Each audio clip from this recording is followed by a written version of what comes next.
Once you are in control of your own light, you're unstoppable. Your schedule isn't dictated by the weather. Your schedule isn't dictated by the time of year. So I could just build a schedule around what worked for me. And I developed my style. Like I didn't want flash photography or studio photography to look like flash photography or studio photography. I really wanted to create that natural light look. And that really is the thing that changed everything. Hey, welcome to the Beginner Photography Podcast. I'm your host, Raymond Hatfield, and today we are chatting with family and newborn photographer Sandra Coan about the transformative power of technical knowledge and having a disciplined focus on your unique vision to elevate your photography. But first, the Beginner Photography Podcast is brought to you by CloudSpot. Sell your photos through prints, products, and of course, digitals. Set up a storefront in minutes and start earning money with every gallery. Grab your free forever account over at deliverphotos.com and only upgrade when you are ready. Sandra is a return guest, and she was on the podcast back in episode 124, where we talked all about branding for photographers. Now, in today's interview, Sandra breaks down the 4 steps to overcoming imposter syndrome as a photographer. And while Sandra talks a lot about business, in today's conversation, it's honestly just as relevant if your photography is just your hobby. You know, getting confident behind the camera is important if you want to create meaningful images. So in this conversation, you're going to learn how to enhance your technical knowledge, develop your lighting techniques, and how to build confidence through validation. So with that, let's go ahead and get on into today's interview with Sandra Coan. When did you know that photography was going to play an important role in your life? I'd been doing it for a while before that actually happened. So I never thought I was going to be a photographer. I didn't even know being a photographer was like a real job that somebody could have, or like, a career. I was a kindergarten teacher. I was fresh out of graduate school, had a teaching certificate, had my first job teaching, and just couldn't make a living as a teacher. I actually qualified for food stamps my first year. And every single teacher I worked with at the school that I was at had a second job. And most teachers were waiting tables or cocktailing or something like that after school. And teaching kindergarten's hard. Like 5-year-olds, man, Yes. they will take you down. And so I just didn't have the energy for that. I was exhausted after school. And around that same time, one of my best friends was pregnant with her first baby. And it was the 90s, right? So like Annie Leibovitz had just put out that incredible photo of Demi Moore pregnant. We were all like, ooh. And I was like, let's do a photo like that for you. And because I'd always done photography on the side just for fun. And so we did. And she loved it. And she was the one that was like, maybe you should do this, like offer maternity photos on the side to make some extra money instead of getting a waitressing job or something like that. And I was like, oh, that's a great idea. So that's how I started. I like took that one picture and I turned it into a postcard and put it all over the place. And then people started to call. I did that for about 3 years, almost 4 years, just taking clients on the side, trying to figure it out, kind of like my little side hustle before it started to dawn on me that, oh, maybe this could be a job. And when I got to the point that I was making the same money from photography that I was making as a teacher, which, wasn't that hard and it wasn't that big of a stretch. But when I got to that point, I was like, wait a second, I think I could actually make more doing this and have a lot more freedom, a lot more flexibility. So I quit my job and decided to give photography a go. But yeah, it was like 3 or 4 years into doing it before I was like, wait a second, this might be a job. I might be able to do this. Why? Why is that? You said that it I didn't take don't know. long before you had to, replace your teaching income.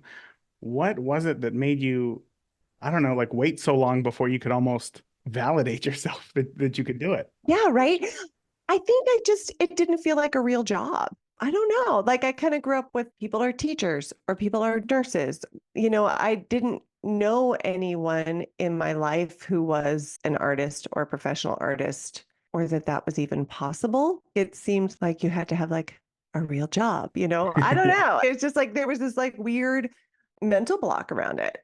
And I honestly, if we're going there, when I started doing it full time, and it helped that I was starting to meet other photographers and see that people could do it.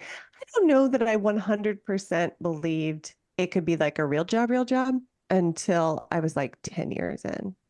Wow. I Wow. know. I know.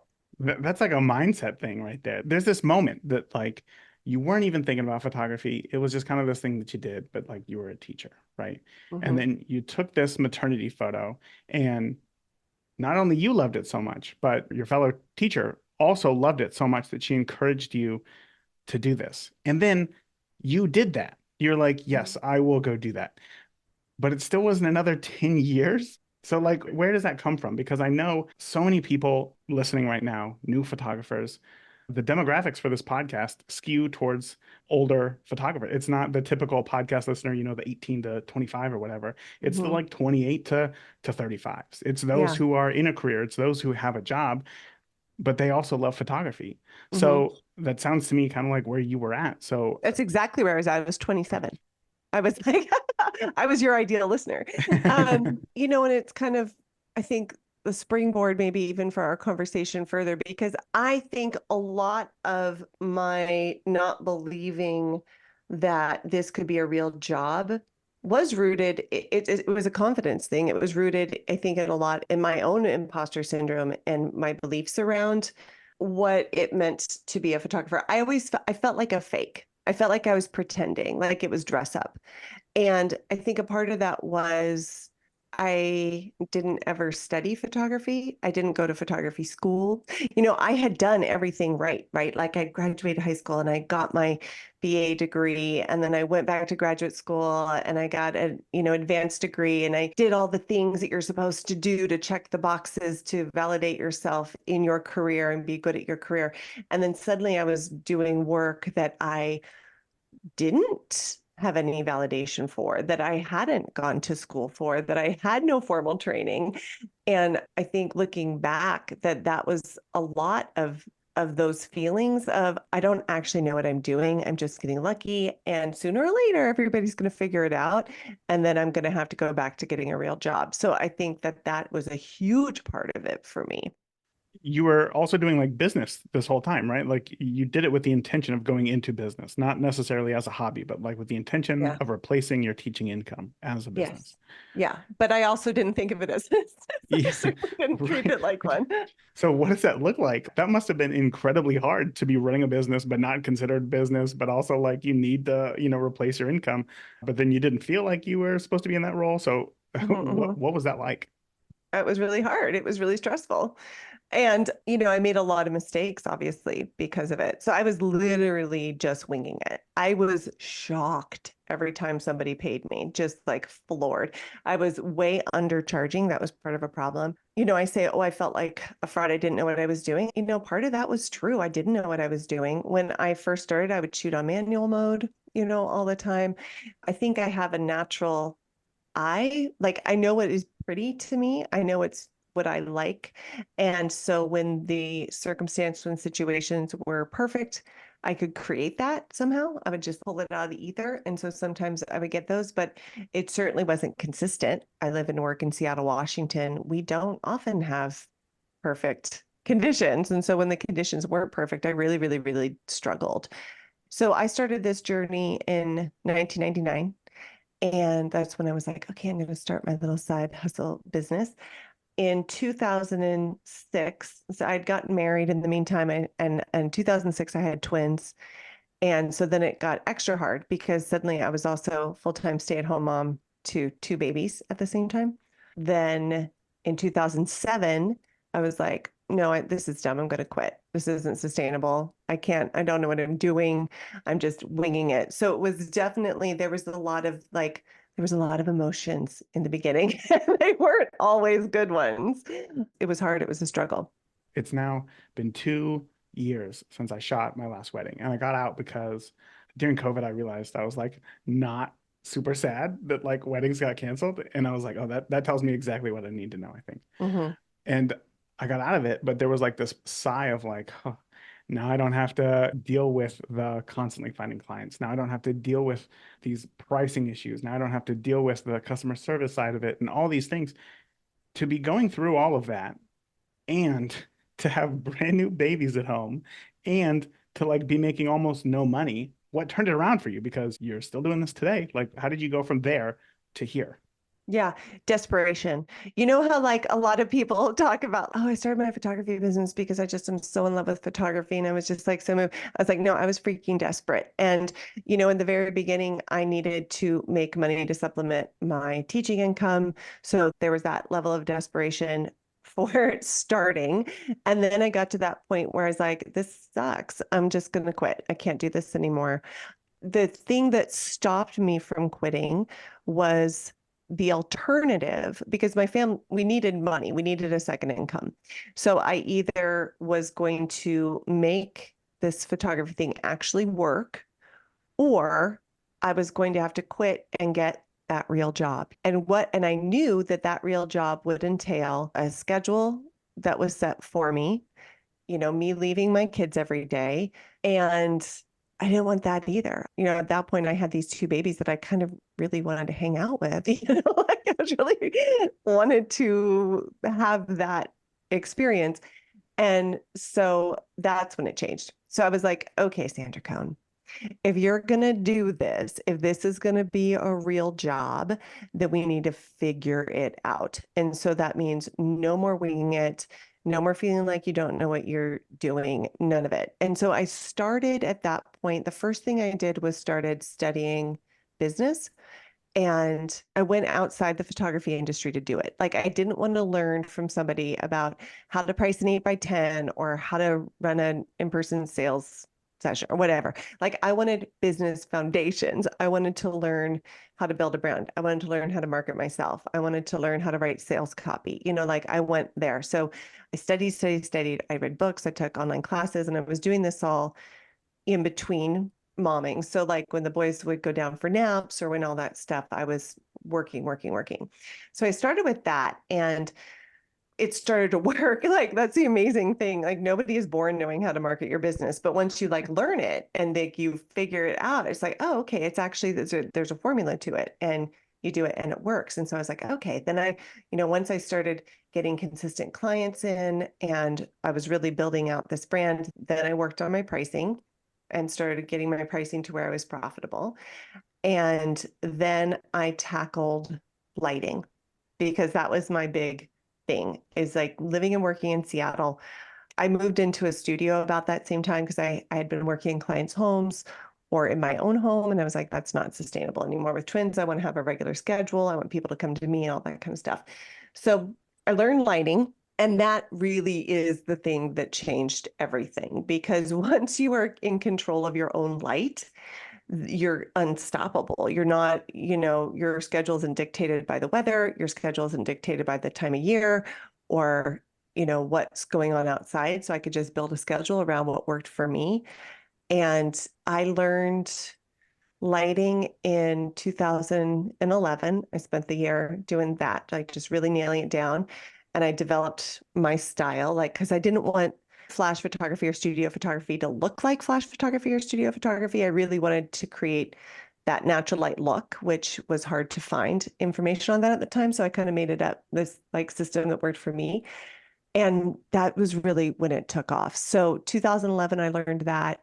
2012 was my first six-figure year ever. And, the combination of the business and the lighting, it just started to grow.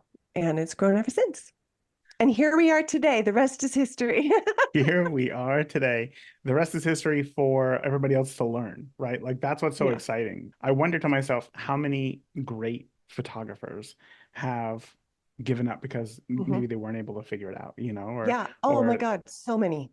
exactly. Yeah, so many. And like we're unable now to like learn from them because they Mhm. weren't able to reach a level that they had wanted. So for you to have done that and then got here and now you're sharing your information with everybody is incredible. You help keep this podcast going and help all the listeners as well. So I thank you for that. I'm glad that it all worked out. But I Yeah, want me to go too. back to the struggle. So we're here Uh-huh. today, but let's mentally go back to that struggle, right? Yes. Deep breaths. Yeah. We don't want to go back to that place, but we're going to right now. The struggle to me sounds like it was just, for the most part, a lack of knowledge, right? Mhm. But when we get into photography, oftentimes we don't know what we don't know. Yeah. So it's hard to know that we have a lack of knowledge because that's just inherently how it works, right? We're not, Hmm. as you said, we're not going to get a degree. In most cases, people aren't going to photography school. We have to kind of figure these things out on our own. So tell me, like, kind of at its worst, where was the business at and where were you at in this time? The worst, I got to probably my lowest when I didn't have the confidence to charge what I needed to charge. So I was really, really undercharged. I was exhausted because I had two babies and I had worked on the business part of it to the point where I was getting clients. But again, I wasn't profitable. I didn't understand that. And I was so scared to raise my prices because I was like, I'm going to lose clients, but then I wasn't. But I remember this one weekend where I was doing like 5 shoots a day and I was traveling all over the place in between those. So I'd go to a park for one, go to the studio for one, go to somebody's home for one, like all over the place. And I was just like physically, mentally, emotionally exhausted. And that was very much a low point for me. And I think, yeah, so it's see how, like I say, like my journey is a journey is a story of desperation because I was like, no, I can't do that anymore. People need to come to me and I need to, that's the lighting piece when that started to click. And it sounds to me like you had very much the same mindset of a quote unquote real job, that the only way that you can make more money is to do more shoots. Yes. But it wasn't until you figured out, it sounds to me, that once you figured out a way around that, Hmm. maybe through business, was there some sort of Yeah. foundational business piece that you learned that taught you maybe more shoots does not necessarily equal more money, that there's other ways to make more money that made it easier for you? Yes and no. I mean, I kind of knew that, right? Like you have to make sure you're profitable, charge it, all of, like I knew that in theory. For me, it really was a confidence issue. And I actually see this a lot now in the photographers that I mentor because it's scary to raise your prices. And especially when you're already suffering with confidence with imposter syndrome, there's this like voice in your head that's like, if you raise your prices, you're going to have zero people. And then where will you be? And so it's one thing to know something in theory, and it's another thing to do it in practice. For me, I guess I had to wait until I was just like, I couldn't do it the way I was doing it anymore to take that leap. I also didn't have any mentors or community or anything to go. Like I think back now, especially as an educator in the space, and been like, oh, if only I had somebody to hold my hand and tell me it was going to be okay and trust the process and show me the formulas. I think things could have been a lot different. I wasted a lot of years on doing things that weren't serving me because I was too scared to make the changes that I needed to make. I think Mm, that's super common, don't you? I mean, 100%. 100%. yeah, In fact, personally, in my own life, like yeah. I resonate with that. There's been so many times where I've wanted to either go further or make a change that would essentially grow the business, but it is scary. It's scary when you Yeah. have to, as you said, raise your prices because you don't know if people aren't going to come back. It's scary when you think about hiring help because now somebody else is relying on the income that you're making. And as you know, as a freelancer, sometimes there's good months and Hmm. there's bad months. That's a difficult thing. So it's definitely a challenge. But at the same time, I think we know that like being alone, being the solopreneur, like probably isn't the best for us. It's really good to have somebody who we can bounce ideas off of and Yeah. not if we have to physically be alone, that's one thing, but like to mentally be alone is an entirely different thing. And that's, why I love the idea of having a community, have somebody who you can bounce ideas off of. So what did that look like for you? Yeah, I didn't have that. That's why it was such a hot mess. I do think it's essential for new photographers. And, back to your point, like so much of what we have to do is scary. I tell the photographers I mentor all the time, I say, being in business for yourself is like being in therapy because it forces you to rub up against things that make you uncomfortable, to do things that are triggering or scary.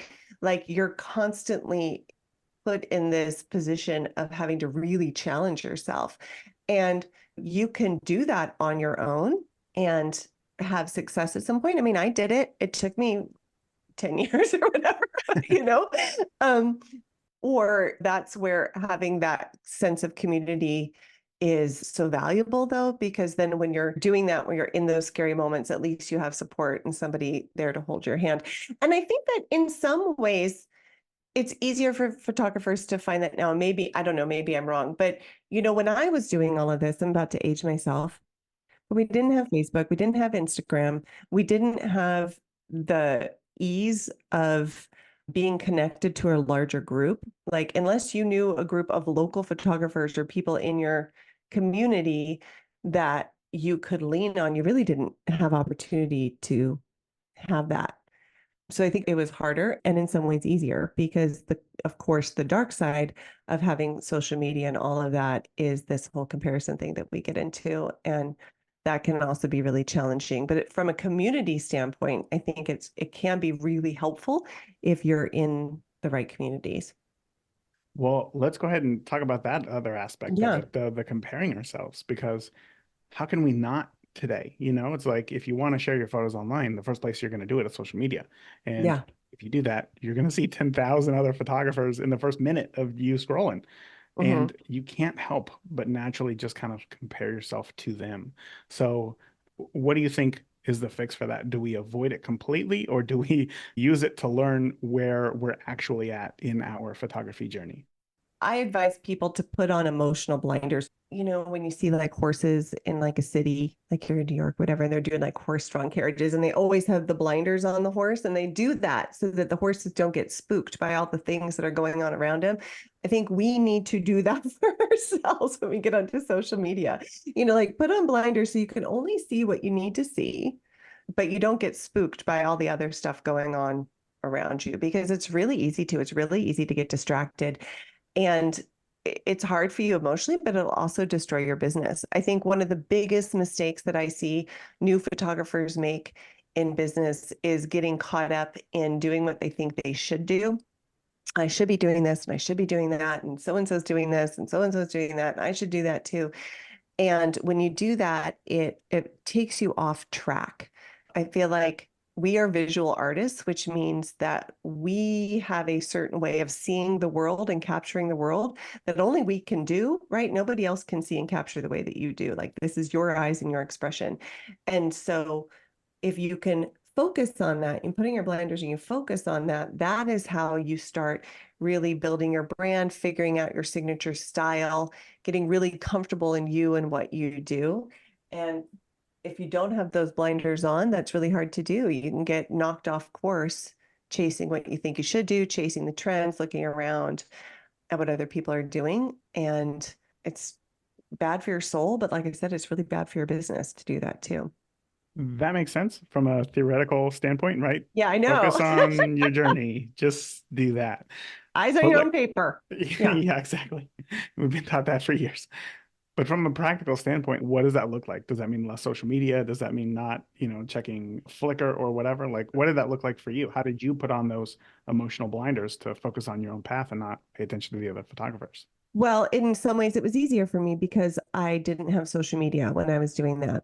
So it was easy for me just to focus. So when I was in this phase, it was all about people's websites, and we had like Google Reader where you could like catalog and read people's blogs and all this stuff. And so I just turned it off and I decided I wasn't going to look at other people's work and I was just going to focus on my work. And this was happening for me when I was developing my lighting style and learning that. And so it really helped me hone my signature look. And I have a very strong signature look and a strong brand, I think, because of that. It is a level of discipline. If you're on Instagram and you're on Instagram to promote your business, get on Instagram, focus on your business, look at your posts. What images are you going to share? How are you talking to your clients online? I teach a modern marketing approach that's very client centered. So are you creating client centered marketing? Are you engaging with your clients? Are you talking to them? If that can be 100% of your focus when you're online and on social media, you're going to be a lot better off. If your focus is, I'm going to get in here, I'm going to throw up a picture, I'm going to write like hashtag baby feet, hashtag isn't this cute or whatever, and then just go and spend the next 2 hours looking at other people's work, you're going to get yourself into some trouble. So yeah, there's a level of discipline to it. You just have to make the choice. I'm putting on my blinders like the city horse, and I'm just going to focus on me, my clients, what I do, my work, and stay in that space. It's hard because we were just saying, well, you also need community, right? So how do you balance putting on the blinders with maintaining a community? And I think that that's where getting into a curated community is really helpful. So I have communities that I run for people in my program. We have zero gatekeeping rules. Everybody knows that I'm telling them not to fall into the should trap, to look. So we're not in those communities to look at other people's work or compare ourselves or try to be like them. We're in those communities to ask questions, to get support, to say things like, oh, I'm feeling like a loser today or whatever. Like this other person's doing this work and it's so beautiful and it's making me feel bad about myself. Like to have those conversations, those honest conversations without getting knocked off course. Does that make sense? It's hard. I mean, I wish I could say like, oh, it's super easy. You just don't do this and then you just do this and then you're going to be fine. But it's not. It's not. No, it's not. It's not. One thing I have learned from also trying to help photographers is that like there is no one size fits all solutions. No, Um, no. and it's hard because it's like some people are.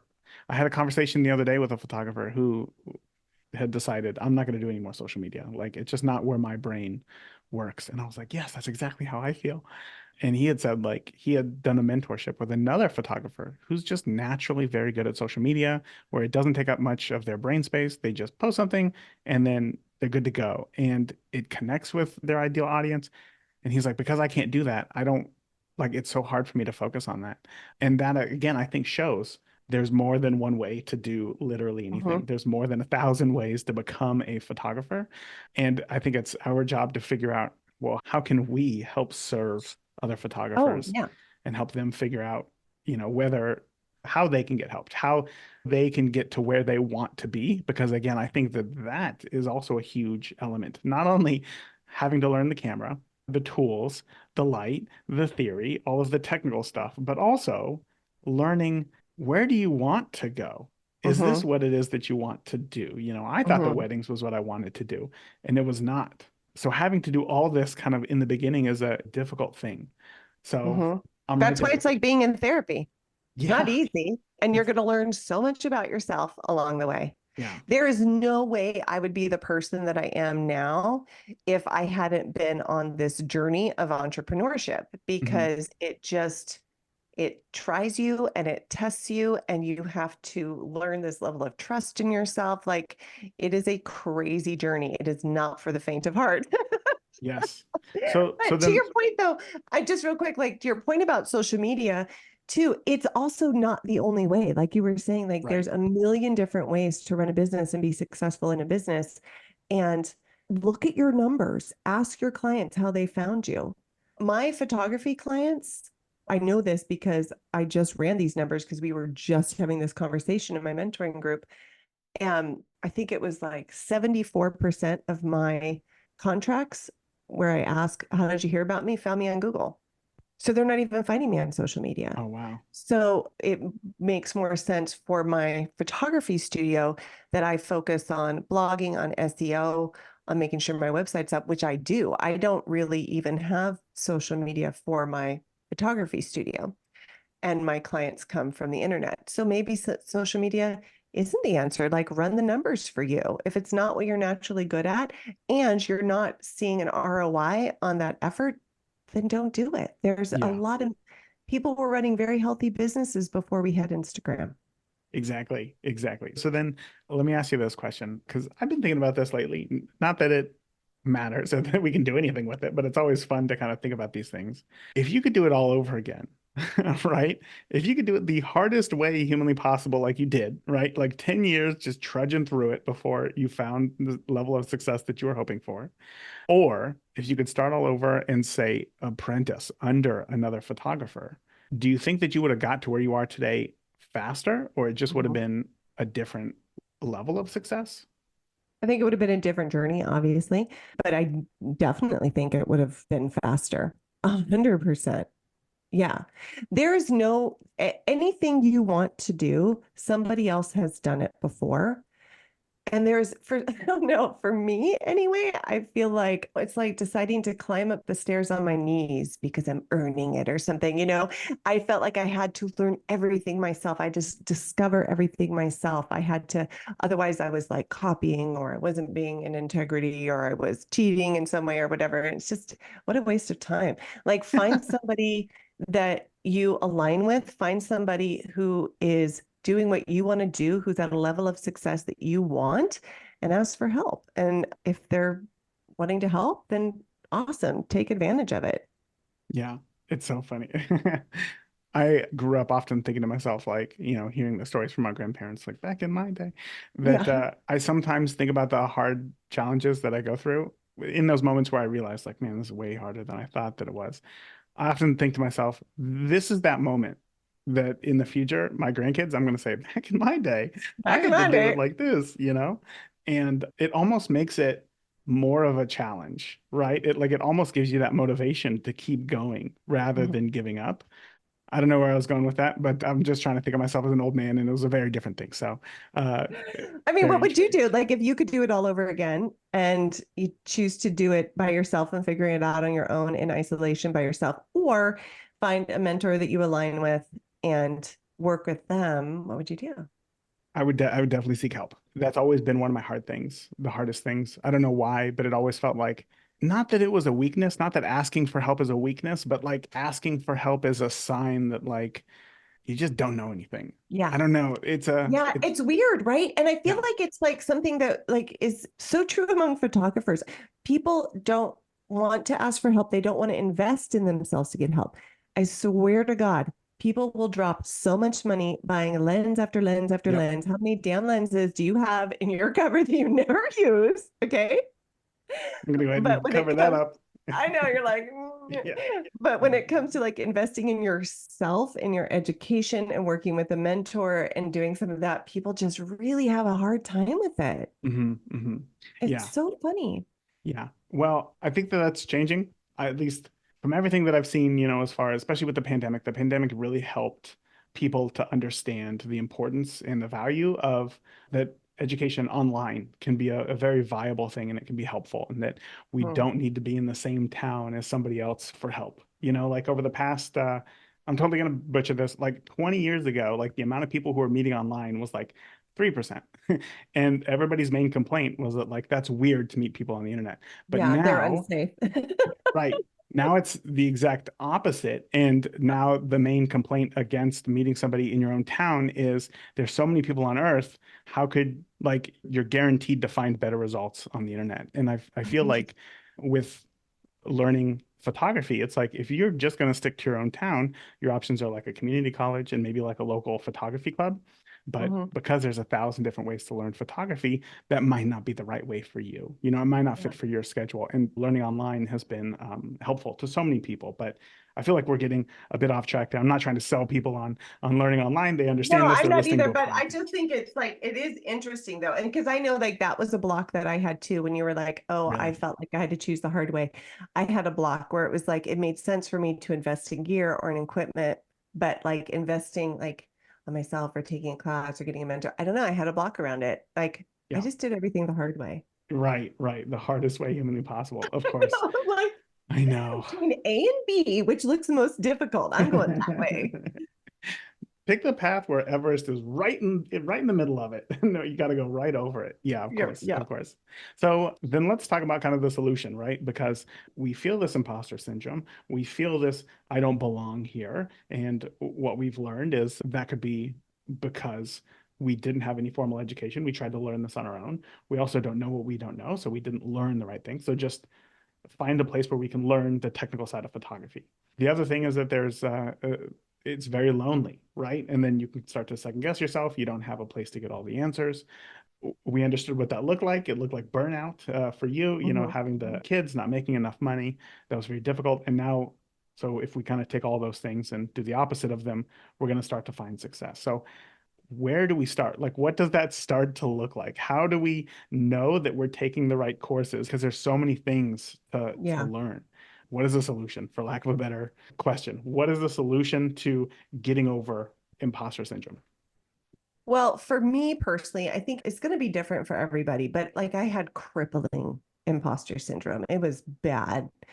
And for me, that didn't start to shake until I did start to know the technical stuff, like to know the things, to know that I knew what I needed to know and I was good at it. Does that make sense? And again, that took a very long time because as we established, I took the hard way and I was going to teach myself and I was good to do all those good things. But I really do think that there's something to it. Just imagine what it feels like when you're being paid either at a wedding or a portrait session or whatever, you're being paid to do a job, to create a certain look that you've sold your clients that they want. And you walk into a situation, you walk into the room and it's terrible lighting or really dark, or you just have a crap day, or the schedule's off and you were supposed to do portraits at 2 when you had plenty of light, but now you're doing them at 6 and you're losing your light. Like, that feeling of just like, oh, how am I going to make this work? And that stress. Now imagine the feeling of that same situation, but you know exactly what you're going to do. You're like, oh, this isn't a problem. I know I can do this. I can do this. I can do this. I know I have this. I know I have the skills. I can create that look regardless of the situation. It changes it changes the stress, right? Like you can feel like the stress falling off of you, but it also changes how you feel about yourself. I always tell people like really confidence really is this bridge in our careers, and it's the bridge from dreaming and doing, from wanting and having. It's the bridge that really connects that. And the only way you get to create that bridge of confidence is by learning the things, having the foundations, and then knowing that you know the things. So, like, how to handle a bad lighting situation when you walk in. There's natural light, great, you can do that. But if there's not, you can do that too. It's not a big deal. You know confidently how you're going to pose people, what look you're going for, how to direct people from session to session and from look to look in a moment. You know that there's that confidence. And so learning the technical skills, learning that so you get that level of confidence, I think is step one. And then step two, I think is validation. And you tell me, you can chime in like what you think about this, but one, you have the confidence, but two, also there's something to be said for having people you respect look at your work and be like, no, dang, you are good. This is amazing. You've got this. Wow. Feels good. I think validation is a huge piece of getting over those feelings of imposter syndrome. At least it was for me. Yeah. And there's something to be said for kind of having that seal of approval. Like, yeah, you've done this. You're really good at it. Well done. That's what I think. That's the formula. Yeah. Yeah. I'm going to add a second part or a Yes. third part to that. And I think on top of the validation is still like that if photography is therapy, right? You Mhm. don't go to one session and then you're done, right? Like Yes. it's a Oh, such a good continuum point. Yeah. forever. And I could get a subscription to Masterclass and learn how to be president, but that doesn't mean that I'm gonna, become a Right. president and like be the best. You still need ongoing support. So on top of gaining the confidence and getting the validation, I think it's also continuing to have ongoing support, having a place where you can continue to ask those questions when, Mhm. inevitably something's going to come up. Oh, Um, yeah. That's a great, great point. yeah. And I gotta say, that reminds me of something that you have going on. Like you have built what I think sounds to be like one of the best, most comprehensive programs for photographers. So tell me more about this. Like how is this going to help photographers who are struggling right now? Well, thank you. All this stuff that we've been talking about is stuff that I've noticed for years and years and years in myself, in my community, in my education community. People really struggling, even with the best of intentions, right? They're taking the classes, they're trying to learn the things, they're still struggling, still not getting it. I decided that I wanted to create a program for photographers that really did help them on this path to getting over imposter syndrome, to help them build that confidence bridge.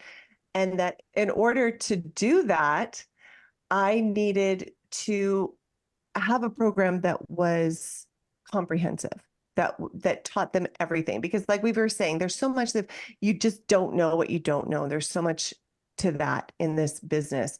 So that's what I did. I created a program. It's the Sandra Coan certification program where I teach literally everything, A to Z, that like the keys to the kingdom, everything that I've done and learned in my own business, lighting, posing, processing, portfolio curation, website design, what exactly you have to have on your website, how you build a brand, how you market yourself in a competitive industry, like all the things, teaching that. And then in addition to just teaching the information, I've also built in a one-on-one mentoring part of that program and group coaching.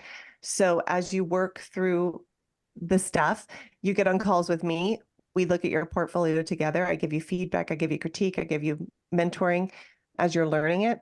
We have coaching calls with the whole group where we get on and you learn from other people and you hear their struggle, that community piece that we were talking about. So you have a group to lean on, a group to learn from, and all of that. And then at the end of the program, once you've completed everything, then you have the opportunity to apply for certification.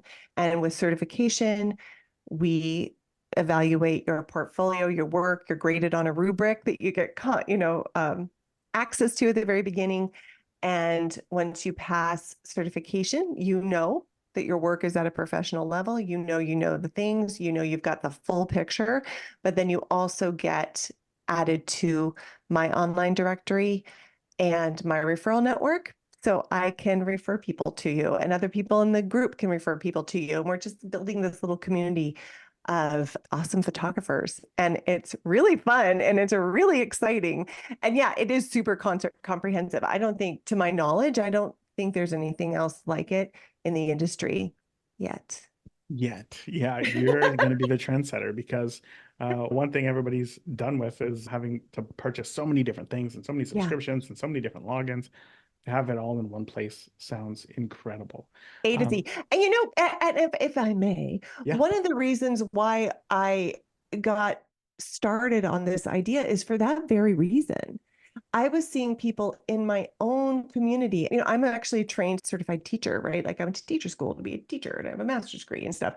So I know I'm a good teacher, but I was seeing people in my own community take all my classes, read my book, come to see me, when I'm speaking on stage and all this stuff. And I felt like they were stuck in this hamster wheel because even though they were working super hard and they were taking the classes and they were doing what they were supposed to do, they were never getting beyond this feeling of, I need to learn more. I'm not ready. I'm not good enough. I need to do more. And so when you're taking these one-off classes, it's almost like you just keep throwing all this money with the best of intention for growing, but you're not moving beyond that. And I was like, what is going on? And that's kind of where I started with the certification. I was like, what is going on is you don't know what you don't know. And so when you're in the position to diagnose what your problem is and then choose courses to help fix that problem, and then take the course, but never get feedback, never get critique, never get mentoring, you're going to stay stuck because chances are you're probably not taking the right course. You may not be identifying the right problem, and you never know if you're ready or if you're good enough because nobody's giving you that feedback. So, for example, you're not booking clients. Oh, I can't find clients. I'm only ever booking family and friends. I need to get real clients. I must have a marketing problem, right? So you take marketing class after marketing class after marketing class, but maybe the problem is actually your portfolio. Maybe what you're presenting is off. Maybe your images aren't strong enough. Maybe you have a lighting problem. Maybe you have a problem with consistency in your editing. And if you don't know that, if nobody points that out to you, you're going to continue to throw money at marketing classes for attorney, and you're never going to see a result. And that's something that I wanted to help people overcome. And that's why we literally teach everything in the certification program. So there's just no question. If you think you have a marketing problem, there's marketing stuff in there that you're going to learn. But there's also me and my team being able to look at your portfolio and say, no, friend, you don't have a marketing problem, you have a lighting problem. So let's fix that first and get your portfolio where it needs to be. So then the marketing will work. And that's the difference. Like I said, I mean, this sounds incredibly comprehensive and it sounds like a wonderful solution for so many photographers. So, with you and your years of experience putting this together, I know it's going to be a hit. So, if people are interested, I'm sure that there's going to be people interested listening right now. Where can they go to learn more? We have a wait list going right now. We open applications 3 times a year. And easiest place to go is to my Instagram, which is just Sandra Coan, Coan. And you can either send us a DM and say, hey, I would love some information with how to get on the wait list. We'll send that to you. We also have the link in my profile that if you click that, it has all the things that you need to know as far as more information on the program, how to get on the wait list. And that's probably the easiest way to find it. Thank you for tuning into this week's episode of the Beginner Photography Podcast. If you enjoyed today's episode, please share it with a friend. Start a conversation. Grow together. That is it for this week. Remember, the more that you shoot today, the better of a photographer you will be tomorrow. Talk soon. Thank you for listening to the Beginner Photography Podcast. Keep shooting, and we'll see you next week.